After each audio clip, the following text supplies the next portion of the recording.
The research vessel Asterion moved through deep space like a silent steel island.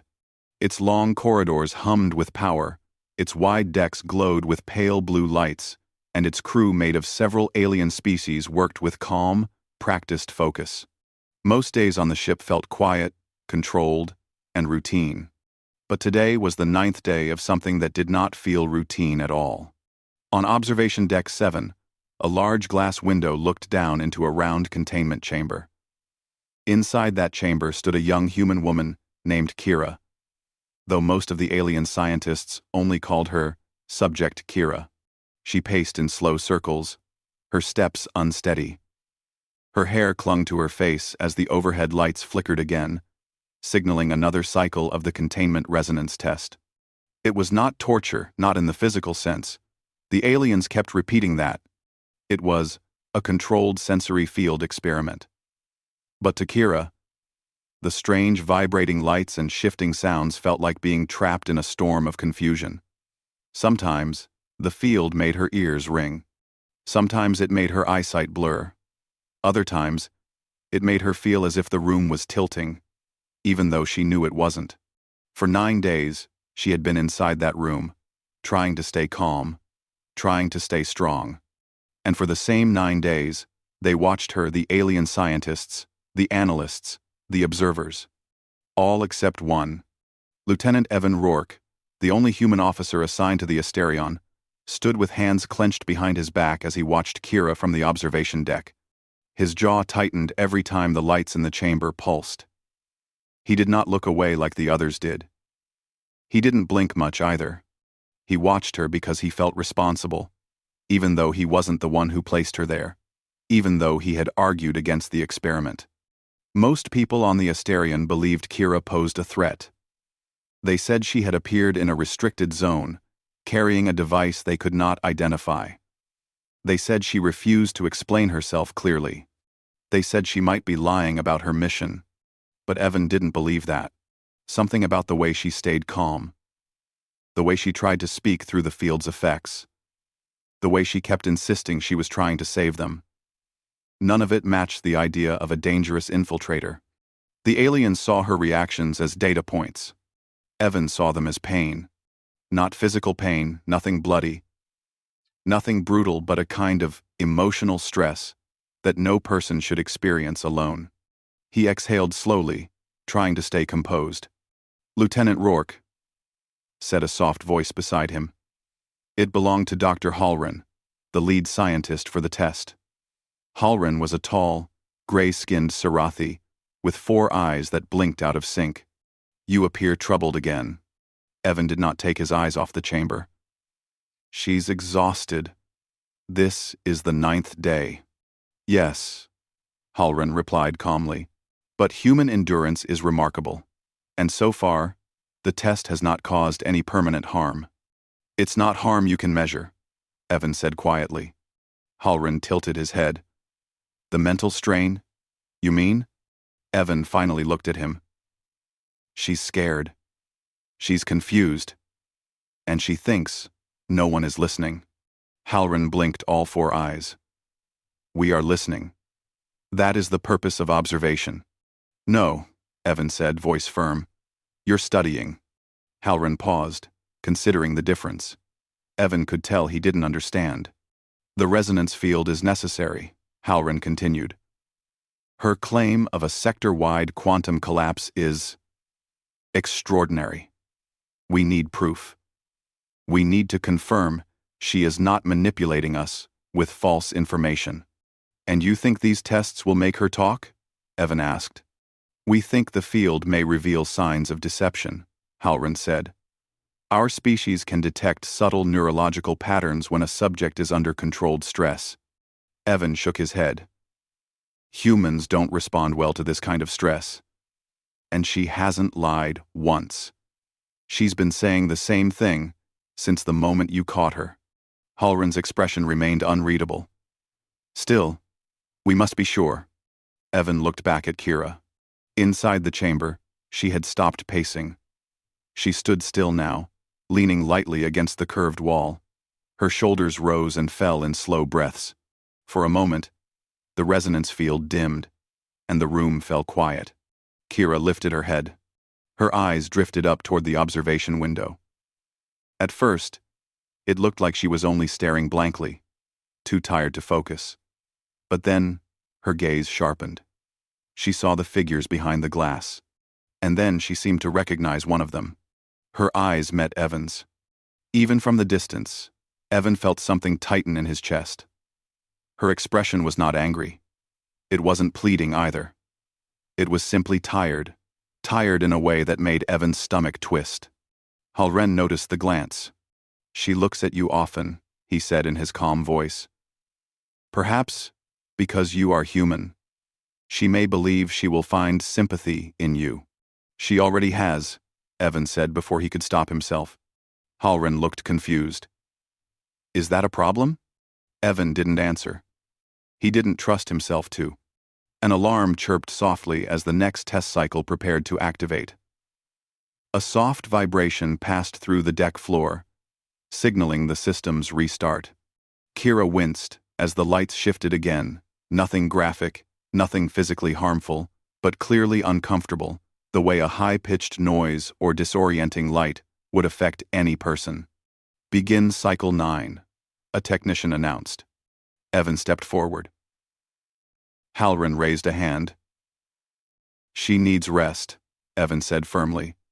"Even machines need calibration breaks. She's a person." "But the test is safe," Halren insisted. "We have run thousands of simulations." "Simulations aren't people," Evan replied.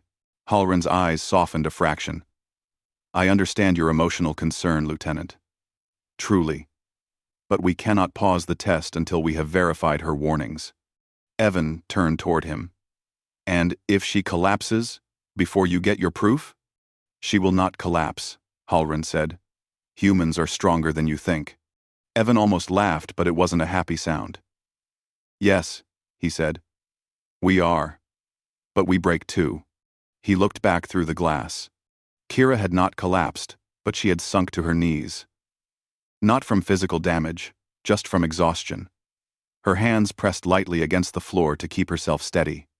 The resonance field made the air ripple around her. For a moment, Evan hated the observation window. It felt like a barrier designed to make people forget the person behind it. Halren placed one long hand on the control panel. "This cycle is mild. If she is truthful, the readings will show it soon. Then we can end the test. And if she's telling the truth," Evan said quietly, "you'll regret that it took 9 days to believe her." Halren did not respond to that. A long minute passed. Kira lifted her head again. Her eyes searched for the window. When she found Evan's face, she didn't look away. There was something in her gaze he had not seen before, something like a silent message.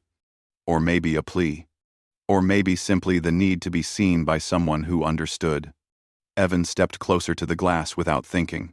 Kira's lips moved. He couldn't hear the words through the soundproof walls, but he could read the shape of them. "Please." Evan's breath caught. Not "please stop." Not "please help." Just "please." A word that carried every emotion she didn't have strength left to express. Evan turned sharply. Halren frowned. "Lieutenant, that's an order." Halren blinked. "You do not outrank me." Evan knew that. He knew he had no authority here.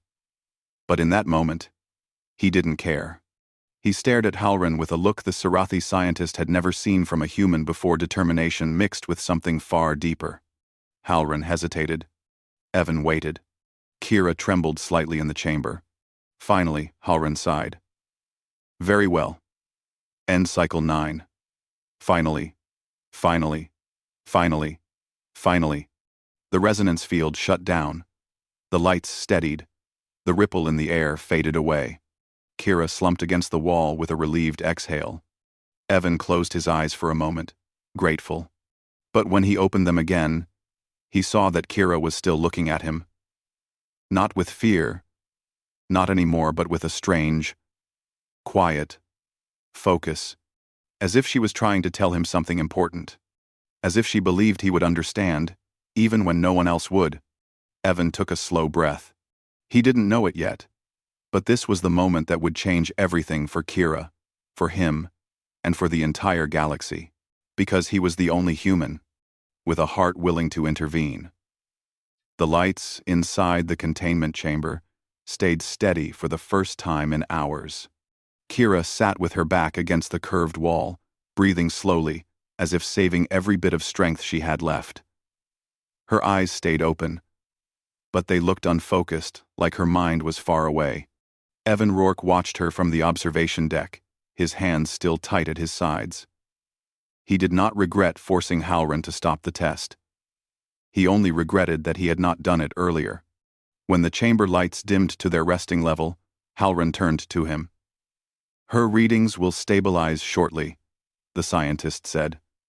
"After that, we can evaluate the next steps." Evan looked sharply at him. "There are no next steps. She needs answers. She needs to be heard." Halloran tilted his head in that puzzled way his species often did.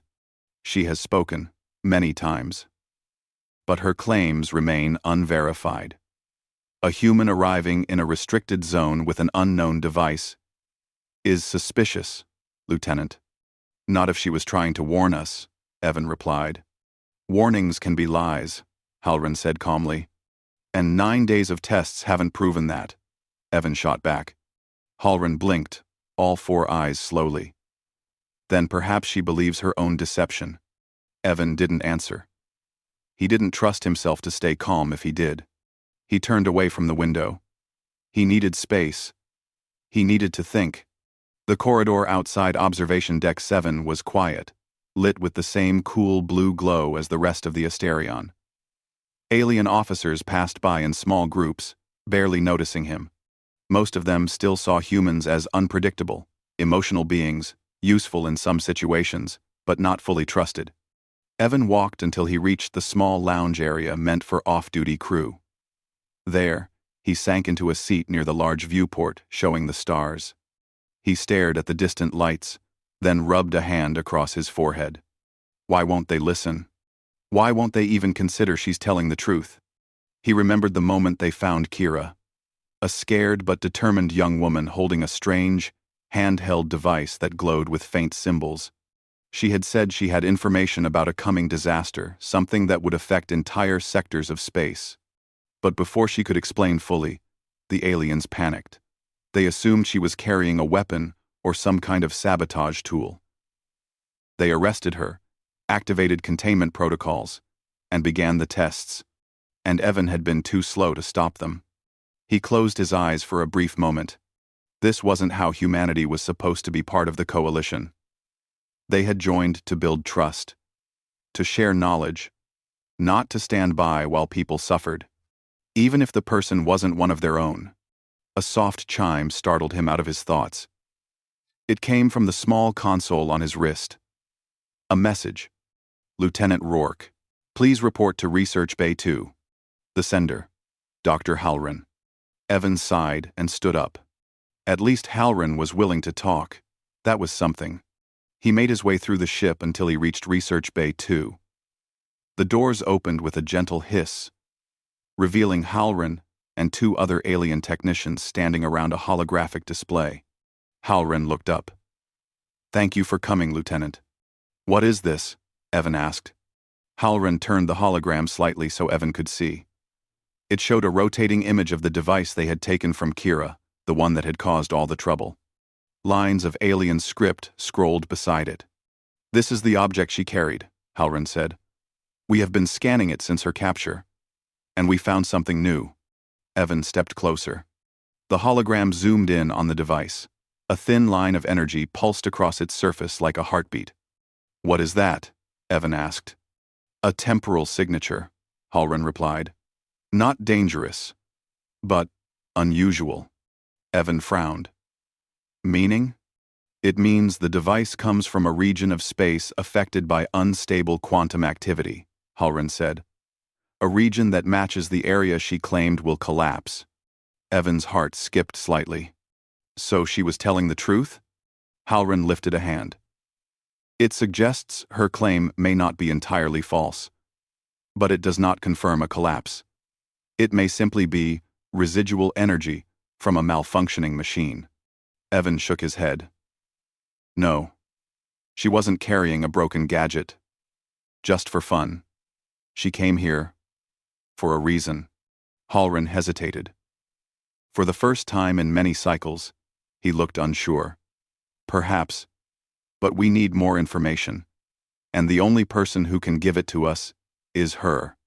Evan met his eyes. Then talk to her. Ask her like a person, not a subject. Halrin blinked slowly again. If you believe that will make a difference, Lieutenant, then I will allow you to speak with her directly. Evan froze. You're letting me go in? He asked, surprised. Yes, Halrin said. But only you. Humans communicate with each other in ways our species sometimes cannot understand. Maybe she will respond better to you. Evan nodded once. Thank you. Halrin gestured toward the corridor. The chamber has been secured for conversation. She is resting now. When you are ready, I will authorize entry. Evan felt a strange mix of nerves and determination as he walked back toward the containment wing. The hallways seemed quieter than before, or maybe his mind was too focused to notice the usual background sounds of the ship. When he reached the chamber entrance, Halrin and a security officer stood waiting. Halrin pressed a key on the panel. The resonance field is off, he said. You may speak to her, but do not remove her restraints.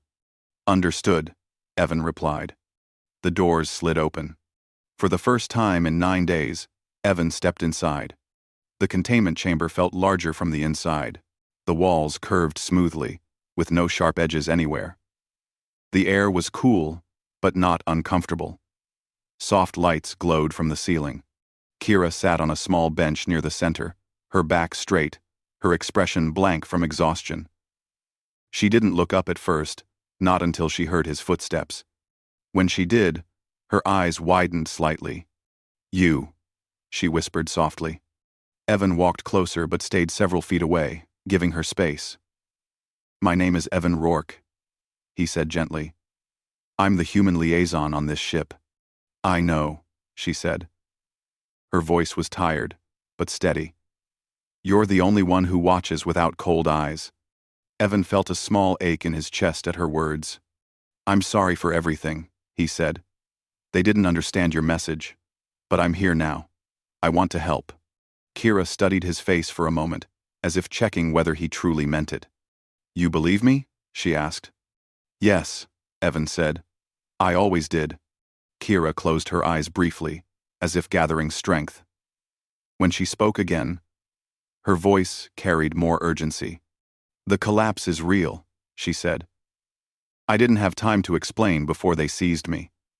I was trying to reach the coalition, because they're the only ones with the resources to stop it. Evan leaned forward. Tell me everything. Start from the beginning.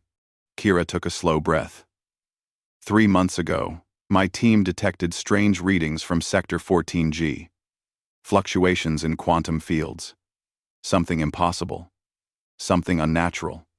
At first we thought it was a malfunction in our equipment, but then the readings grew stronger. She looked up at him. Eyes sharp, despite her exhaustion. It's spreading, she said. If nothing is done, the entire sector will collapse in on itself. It won't cause explosions or fire. It will just disappear. Quietly. Completely. Evan felt a chill run down his spine. How much time do we have? He asked quietly. 3 days. Kira answered. Evan opened his mouth in shock. 3? Yes, she said. I was trying to deliver the data. The device you took from me, it has everything. The maps, the energy signatures, the predicted collapse pattern. But they didn't let me show them. Evan clenched his jaw. They were afraid. They should be, Kira said. Not of me, of what's coming. Evan took a step closer. I'll make them listen. I promise. Kira looked at him with a faint, tired smile. That's why I endured it. I hoped there was at least one human on this ship who still cared. Evan's chest tightened again. "You won't endure anything else," he said firmly. Not alone. For the first time in days, hope touched Kira's eyes. Outside the chamber, Halrin watched the two humans through the observation window. For the first time, even the alien scientist felt uncertain, as if something important was shifting, something he had never expected to witness on his ship. And soon, he would realize, human compassion was not a weakness. It was the only thing strong enough to change the fate of galaxies. The moment Evan stepped out of the containment chamber, he knew everything had changed.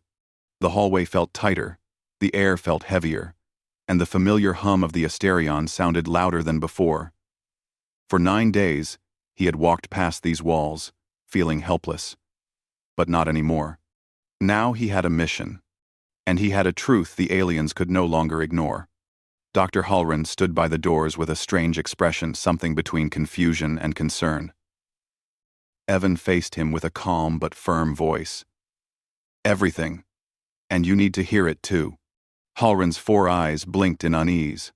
"Before that, I must remind you that your presence in the chamber was only authorized for communication, not assistance." "I didn't assist her," Evan said. "I listened." Halrin paused. "Humans and their emotional focus." He sighed. "Very well. Let us discuss what she said." But Evan shook his head. "Not here. And not with only you. The entire command council needs to hear it." Halrin stiffened. "That is not a decision you can make." "No," Evan said. "But it's a decision you need to make." Halrin stared at him for several long seconds. Evan didn't look away. Finally, Halrin said, "Come with me." The walk to the command council room felt long, but Evan's mind stayed sharp. He replayed Kira's words, her warning, her calm fear, her quiet strength. 3 days until the collapse. 3 days until an entire sector vanished. He had to make them listen. Inside the council chamber, 8 alien leaders sat around a large circular table projecting soft blue light. Their faces reflected different colors: silver, green, violet, depending on their species. They turned their eyes on Evan and Halrin as they entered. Counselor Velnar, a tall Vastran with glowing skin, spoke first. "Dr. Halrin, Lieutenant, why have you called an emergency session?" Halrin glanced at Evan, then stepped forward. Murmurs rose across the room. Commander Ular, a stern reptilian officer, narrowed his eyes. Evan stepped forward before Halrin could speak. All eyes turned to him. Evan continued. "Her device showed a temporal signature. You saw the readings yourselves. They matched the unstable region in Sector 14G. Counselor Velnar frowned. "That only proves she visited the region, not that a collapse is coming." "She explained everything," Evan said. "The collapse, the data, the countdown. And she was right, her device is a recorder, a warning tool." A silence settled over the council chamber.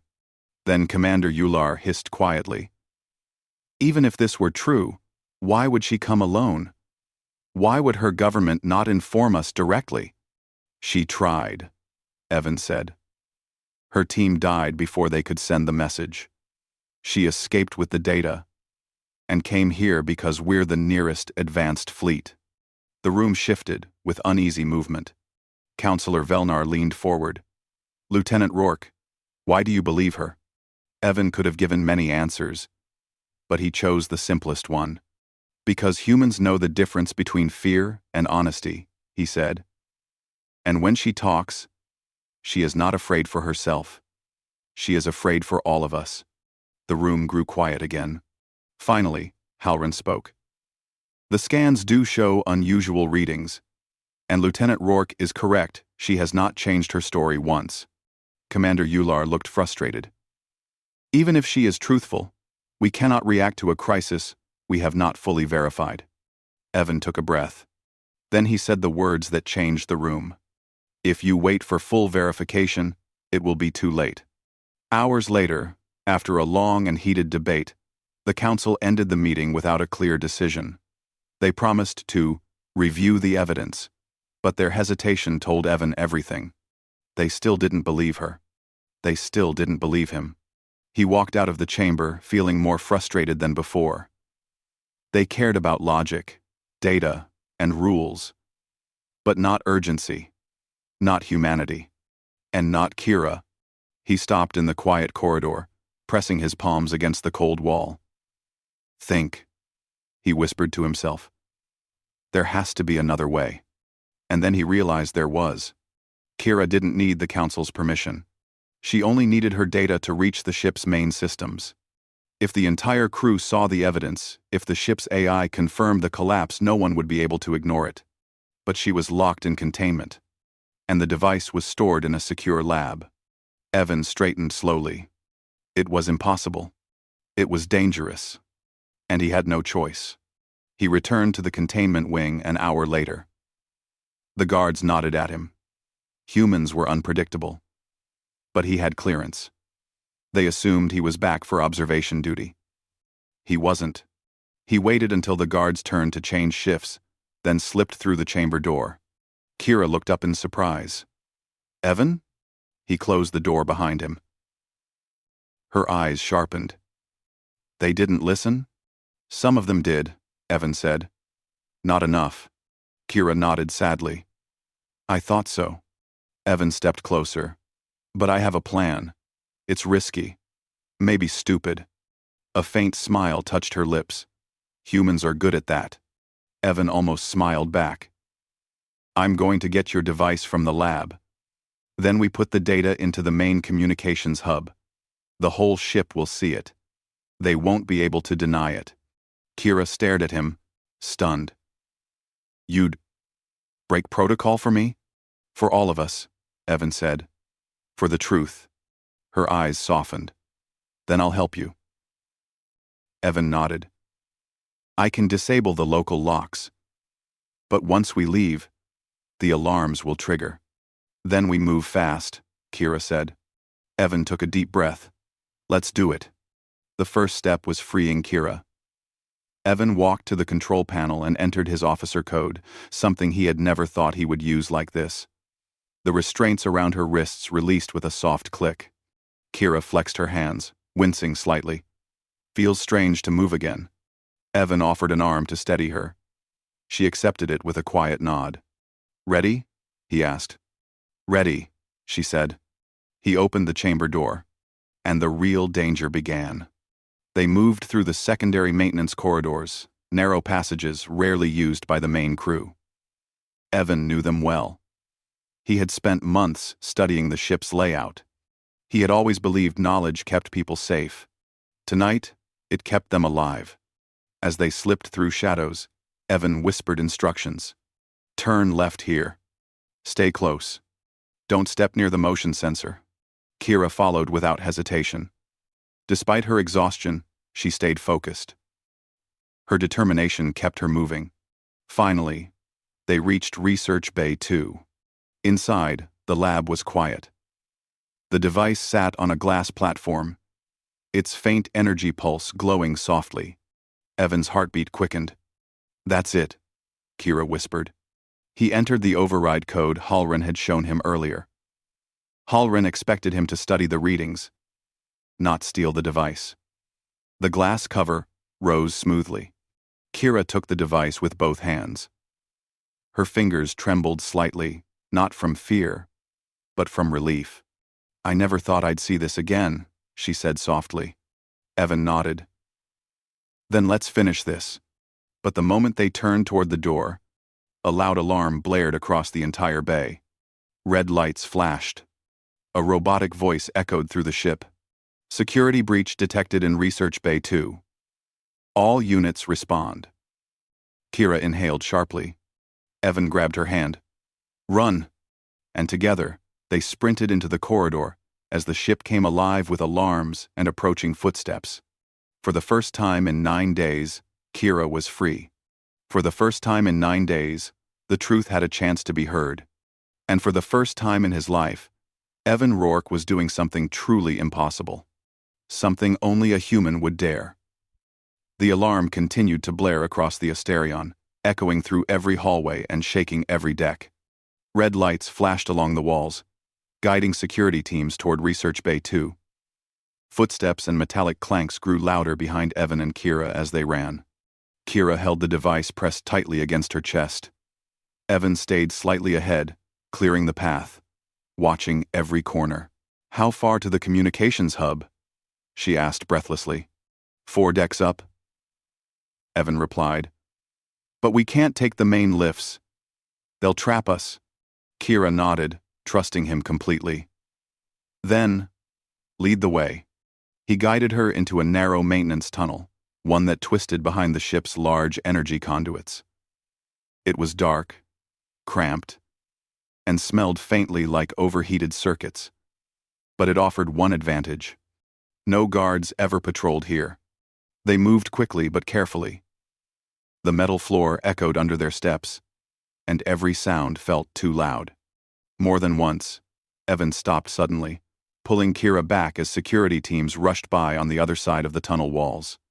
"They're searching for us in every direction," Kira whispered. "They don't know where we're going," Evan said. "And they won't expect humans to crawl through these tiny spaces," Kira added with a tired smile.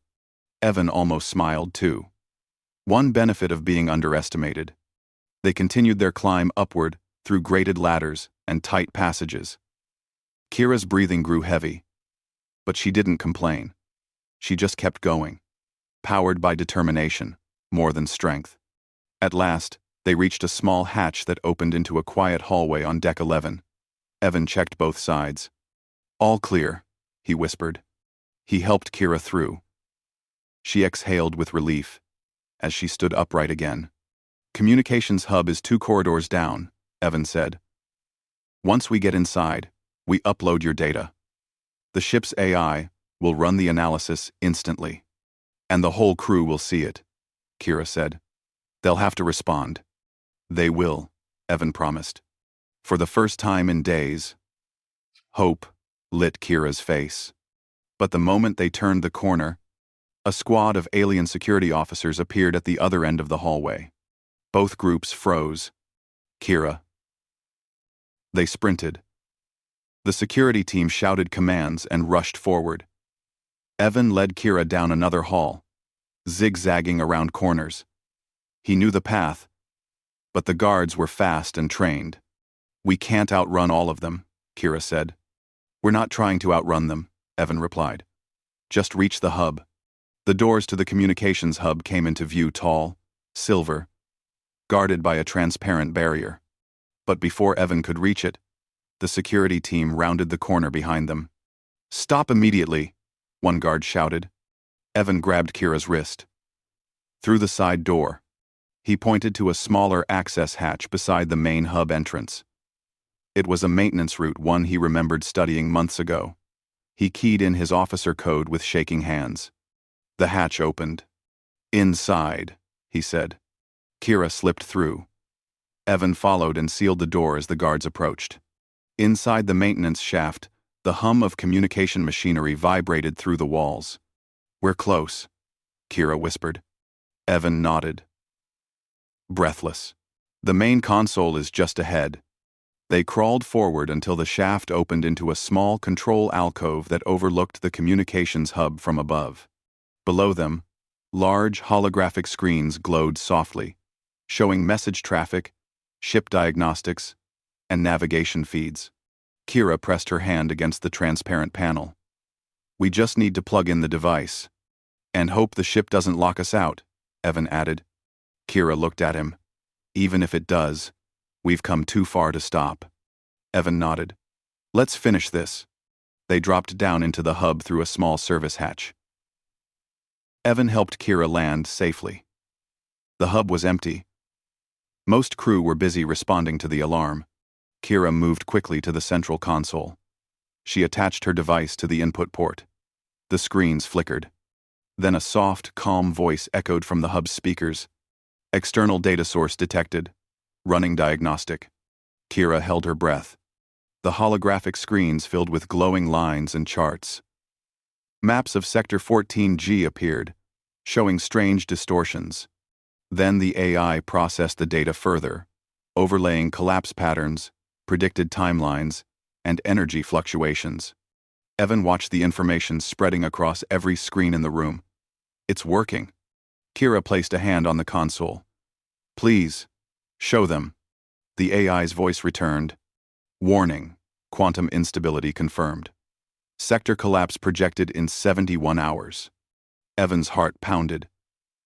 Kira closed her eyes in relief. Then the AI said, broadcasting data to ship-wide displays. All across the Asterion, screens lit up with the same warning. Crew members froze at their stations. Officers turned toward monitors in shock.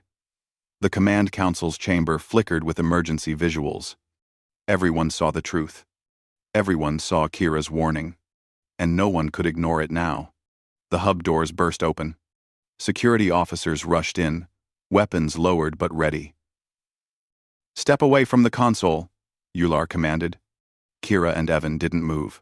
There was no need to. The data had already been broadcast. Halrin pushed past the guards. His expression looked different, not cold, not analytical, but shaken. Lieutenant Rourke. Kira, he said slowly. The ship's AI confirmed it. Yes, Evan said quietly. She's been telling the truth from the beginning. Halrin lowered his head. I am sorry. We misunderstood you. Commander Euler looked frustrated. But even he could not deny the evidence on the screens. The collapse is real, he said. We must prepare the fleet. Kira stood straighter, though her legs still trembled. There's more. I know how to slow it down. But I can't do it alone. Halrin stepped forward. Tell us what you need. The next hours were a blur of activity. Kira explained how the collapse could be slowed using a network of temporal stabilizers placed around the unstable region.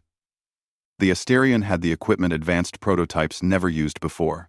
The aliens feared they were too dangerous. But Kira and Evan knew they didn't have a choice. The fleet moved quickly, jumping to Sector 14G.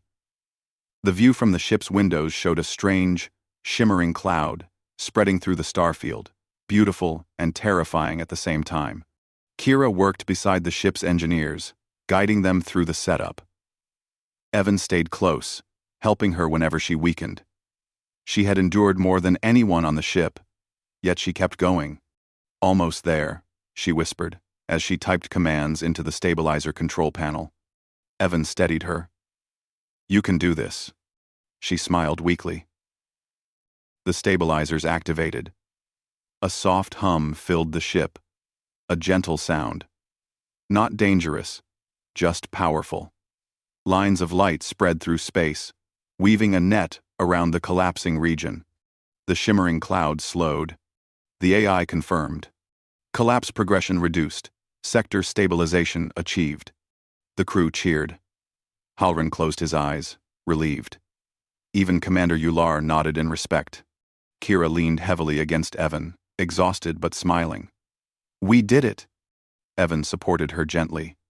No, you did it. I just followed your lead. Kira shook her head. You were the only one who saw me as a person. Evan met her gaze. No one should suffer alone. She nodded softly. That's what makes humans different. Later, as the Asterion drifted safely above the now stable sector, the command council held a small gathering in honor of Kira and Evan. Counselor Velnar spoke. Today, we learned that compassion is not a weakness, and we owe our survival to the bravery of two humans. One who carried a warning, and one who had the heart to believe it. Kira stood beside Evan, her eyes bright but peaceful. Evan looked out at the gathered crew and felt a strange warmth in his chest. He had always believed humans had something special. A stubborn kindness. A refusal to look away. Today proved it. And somewhere deep inside, he knew this was only the beginning. Humanity's echo had reached the galaxy, and the galaxy would never forget it.